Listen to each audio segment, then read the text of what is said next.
Hi, I'm Mo, and this video is gonna be how I started my car hauling business here in California. I'm gonna take you step by step and try to be as accurate as possible to explain all the paperwork and everything I had to do to buy the truck, make everything legal, insurance, and all that stuff. So stick around, we're gonna talk about everything. Okay, let's get started, okay?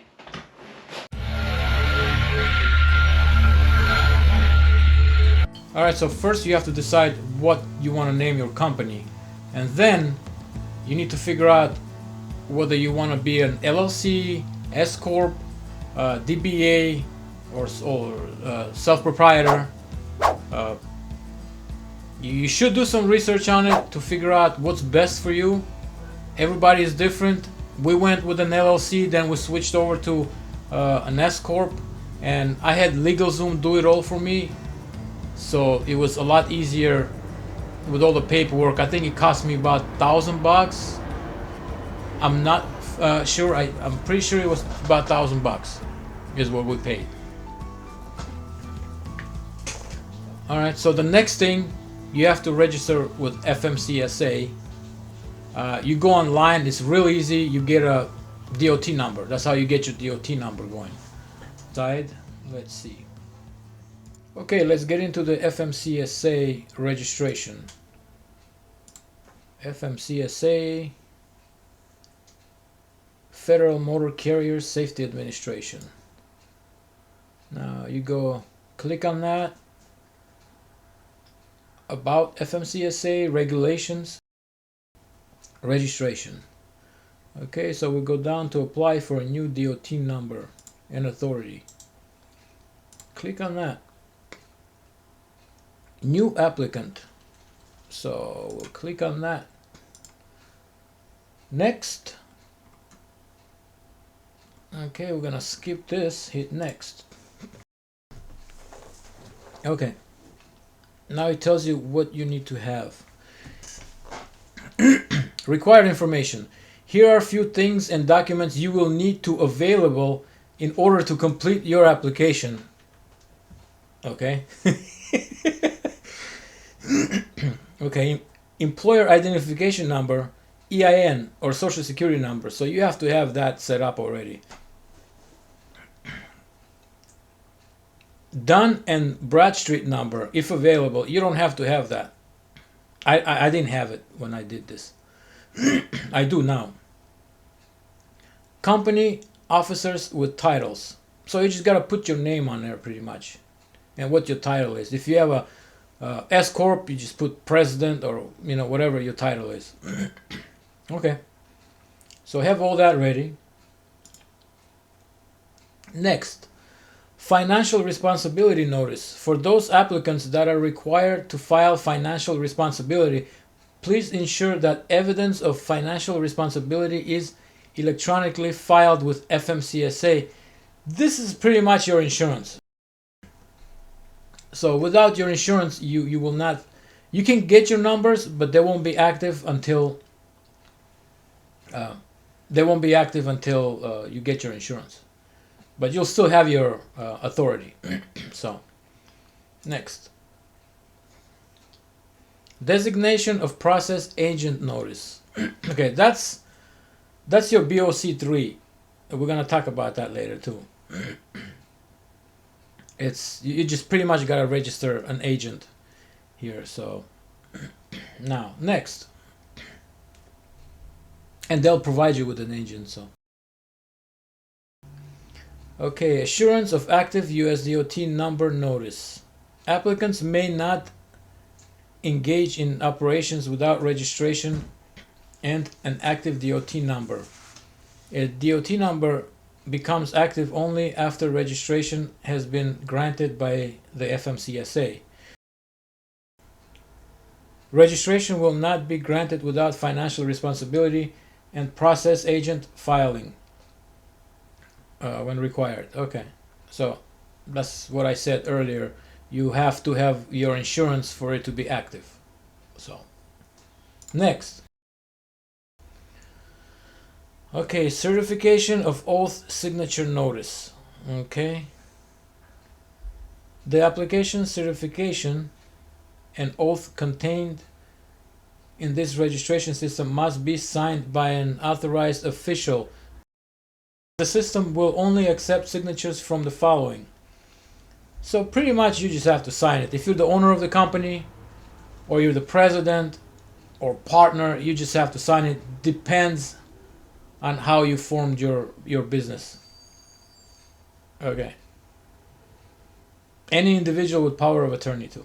So next, here's more information, and click that again, and there it is, and you just register right here.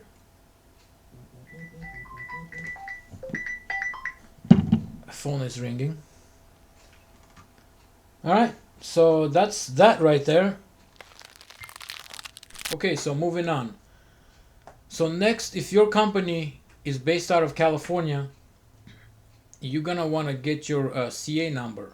And to obtain your CA number, all you have to do is go down to your local CHP office, and you just fill out all the necessary paperwork, and they get you going. Should take about a week or so to get your number.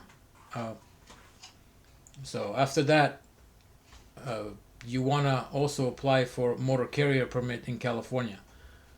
The carrier's permit is not necessary, but if you doing business in California, let's say if you're picking up a load in California and you're delivering in California, you have to have a carrier's permit. You don't have to have a carrier's permit if you are picking up in California and you're delivering in a different state, or you're bringing a load to California from a different state. You don't have to have a carrier's permit in California. But if you're located in California, you're based out of California, you should get the carrier's permit. Or if you get caught, I'm not sure what the fine is, but I'm pretty sure it's a pretty good fine. If you are out of California, get your carrier's permit. Once you go down to the CHP office, they'll give you all the information how to apply for a California carrier's permit. So that's okay. Now you want to apply for your UCR registration, which is right there. I have the window open right here, and when you Google search it, make sure you get the right link where it says ucr.gov, because there are people that will charge you to do this. So it's pretty easy. You don't have to pay anybody to do that. So the only thing I would pay for would be probably registration, the IRP, which we're gonna talk about next. So to apply here, do I need to register? UCR registration right here. So you look at the brackets. If you got one truck, you're gonna be paying $41. I think I paid about $60. Don't remember. And you have to do this every year. So yeah, let's see, registration form. Okay, so you can pretty much read this, and look for this logo right here, because there are companies that will charge you, and you want to be on the right page if you want to do it yourself. Okay, you can call them, ask them questions if you have any problems here. You can just download this right here. I don't think this is what I did though, but let's see, forms. Okay, click here to register. Yeah, right there, it takes me. So I just put my DOT number here and just hit submit. They'll just collect the money from you. Like I said, it's like $60. So pretty easy. Yeah, you don't have to hire nobody to do that. So alright, so that's that. Okay, so next, once you have your truck and everything, you will have to get your IRP, which is the registration for your truck. What we did, we hired an agent, and she pretty much did everything for us. It was about $2,700, and it's gonna have all the states on it. You pretty much get the registration, and you get the plates, and you get the decals. So that's one of the expensive things that you have to do.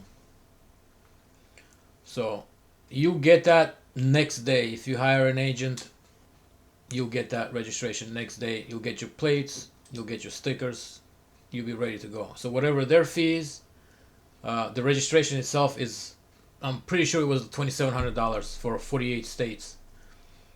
So that's that. Okay, now let's talk about IFTA, International Fuel Tax Agreement. That's something you have to pay quarterly. So you pay it 4 times a year. You have to log into their website, and this is the website.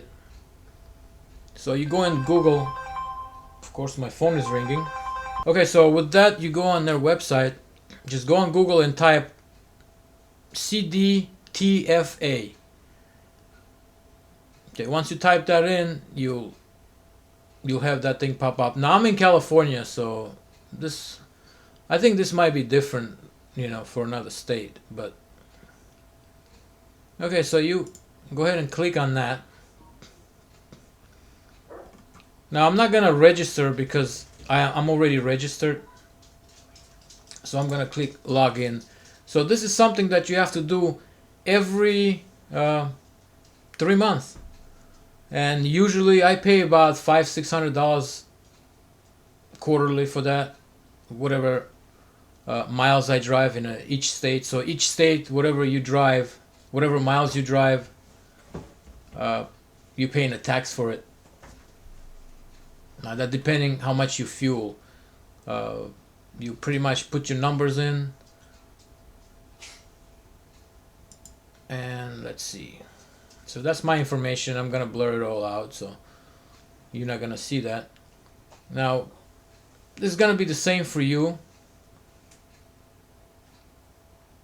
So you'll have a window pop up right here. So once you click on it, and these are the dates that I paid already. So yeah, this is something that you can do yourself, or a lot of people hire agents to do it. And we use Keep Trucking, so every time I fuel, I usually input all my receipts in there. That way I have all the record of everything. So that's easier to do it. You have to keep a track. You have to keep track of all your fuel receipts, the gallons, the mileage. Like that's very important. And if you have like I said, we have Keep Trucking. All my information is there. So if you're using some kind of electronic log, I'm pretty sure they have something there that you can use to fill this out to pay your IFTA tax. So yeah, it takes time for this. That's why a lot of people just hire somebody and they pay them to do it. We do it ourselves. I don't think it's that difficult. So that's one of the things you need to do. All right, so once you get the IFTA, every year, there are the stickers. These are the stickers that you'll get. So every year you get a new sticker, and you have to put those on the side of your truck, which is I think it's like $14 or something, and that's it. That's the sticker right here. California, this is Wisconsin, so it varies. Every year there's a different color. So like this is, I guess this 2012, that's 18, that's 15. So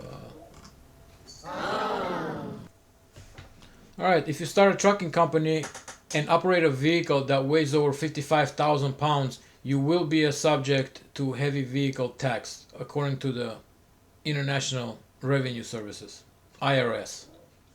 So what you have to do is fill out the 2290 form.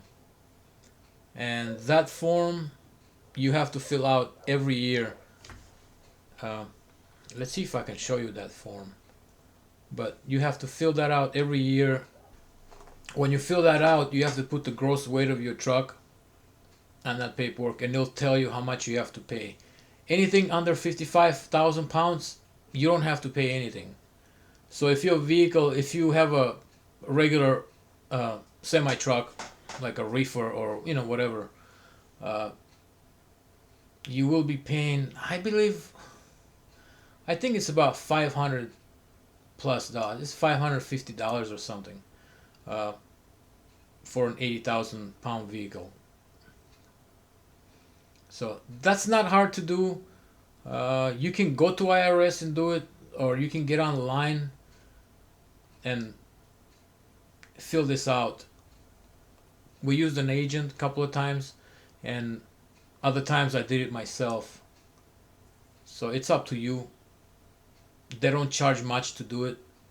So if you want to do it yourself, you can do it yourself or have somebody do it. Whoever does your IFTA or whoever does your registration, you can just have them do that. So that's important. You do that every year. Okay, now let's talk about the elephant in the room, which is your insurance. Now, if you're a car hauler, prepare to pay a lot. Okay, when I had my 4-car trailer, I was paying about $1,700 a month for the insurance only. Now I got my 8-car trailer. I'm pretty much paying, actually, right now I'm paying $1,900 a month, but in the beginning I was paying $2,700 a month. So my truck payment was $1,100. My trailer payment was $1,500, but my insurance was $2,700. So that was the biggest bill that I had every month, and it's tough. You don't want to use your insurance either. So you pretty much just paying them money every month. So if you're thinking about starting a car hauling business, be ready to pay. You gonna end up paying a lot of money for your insurance, and that's a guarantee. So yeah. Okay, so a couple of things I left out. First thing is you have to go back to FMCSA and you gotta sign up with drug and alcohol testing. Whether you have an employee or not, you have to be signed up with them. So that's that. And next you gotta do the pull notice program. The Employer Pull Notice (EPM) program enables commercial and government organizations to monitor the driving records of employees who drive for them. By monitoring their employees' driving records, organizations can ensure that each driver has a valid driver's license, recognize problem drivers or driving behavior, improve public safety, minimize liability. So you have to sign up with a pull notice program. It's only $1 a month. That's like the cheapest thing out of this whole trucking thing. $1 a month. So that's not gonna. We give them like $20 and we don't have to worry about it for 20 months. So that's something that you can do. So the pull notice and drug and alcohol testing program. Those two things, yeah. Okay, now I got a bonus for all the new car haulers out there. I'm gonna show you some of the load boards that I'm using at the moment. So let's see. One most important load board is this right here, Central Dispatch. You have to first sign up here.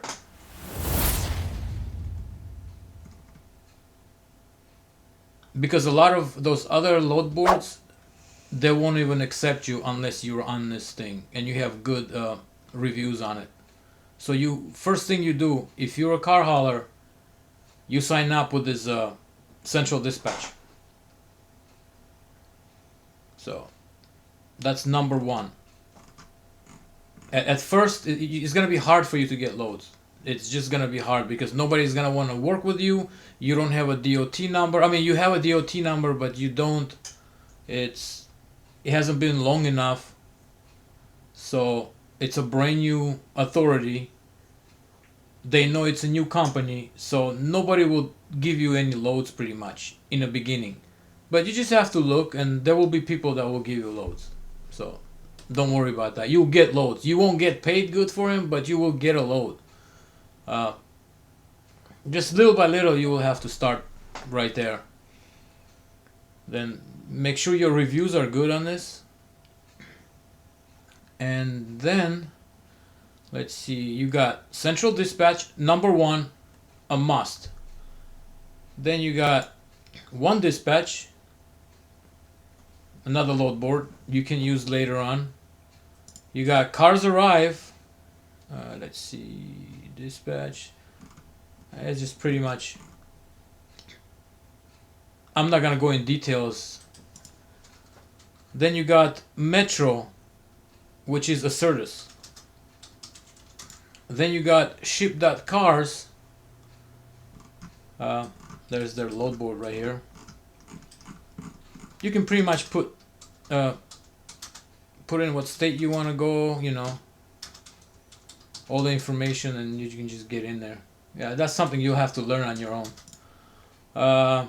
Then you got super dispatch. This is one of the load boards that I'm using a lot. And you got ACV transportations. So 1, 2, 3, 4, 5, 6, 7 load boards is pretty much what I'm using right now. So this is it. But central dispatch is definitely what you have to start with. Okay, so that's it for this video. And if you choose to go into this business, I hope this information was helpful. Alright, so be safe out there and watch out for these crazy drivers. Peace!